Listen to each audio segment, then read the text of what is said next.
समाजाला वाईट माणसांची एवढी भीती नसते जितकी स्वतः विचार करणाऱ्या माणसाची असते. कारण गुन्हेगार समाज मोडत नाही, तो फक्त नियम मोडतो. पण स्वतंत्र विचार करणारा माणूस पूर्ण खेळच समजून घेतो. आणि ज्या दिवशी माणूस खेळ समजतो त्या दिवशी तो कठपुतळी राहत नाही. समाजाला ओबिडियंट लोक हवे असतात, शांत, घाबरलेले, परवानगी घेऊन जगणारे. कारण असे लोक प्रश्न विचारत नाहीत, ते फक्त फॉलो करतात. लहानपणापासून माणसाला शिकवलं जातं, जास्त विचार करू नकोस, मोठ्यांचं ऐक, सगळे जे करतात तेच कर. का? कारण समाजाला बुद्धिमान माणसांपेक्षा सोपे माणसं जास्त उपयोगी पडतात. स्वतः विचार करणारा माणूस धोकादायक असतो, कारण त्याला भीतीनं नियंत्रित करता येत नाही. तुम्ही पाहिलंय का, लोक एखाद्या शांत, वेगळा विचार करणाऱ्या माणसाला लगेच म्हणतात, हा विचित्र आहे. पण कधी विचार केलात, समाजाला विचित्र कोण वाटतो? जो खोटं स्वीकारत नाही, जो गर्दीचं अंधानुकरण करत नाही, जो एकटं चालण्याची हिंमत ठेवतो. लोकांना सत्य नको असतं, लोकांना आराम हवा असतो.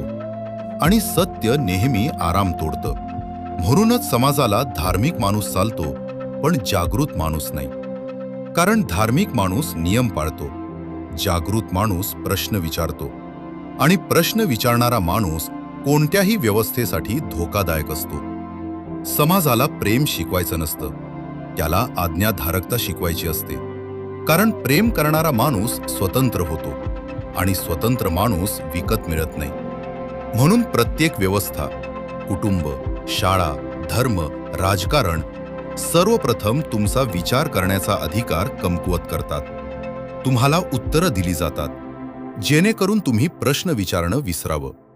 पण खरी जागृती तिथून सुरू होते, जिथे माणूस पहिल्यांदा म्हणतो, मला स्वतः पाहायचंय, खरंच सत्य काय येते. आणि त्या क्षणी समाज घाबरतो.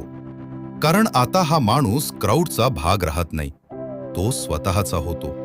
लोकांना वाटतं स्वतंत्र विचार म्हणजे रेबेलियन. नाही, स्वतंत्र विचार म्हणजे स्वतःच्या डोळ्यांनी जीवन पाहण्याची हिंमत. आणि हीच गोष्ट समाजाला सर्वात जास्त अस्वस्थ करते. कारण एक जागृत माणूस हजार झोपलेल्या लोकांपेक्षा जास्त शक्तिशाली असतो.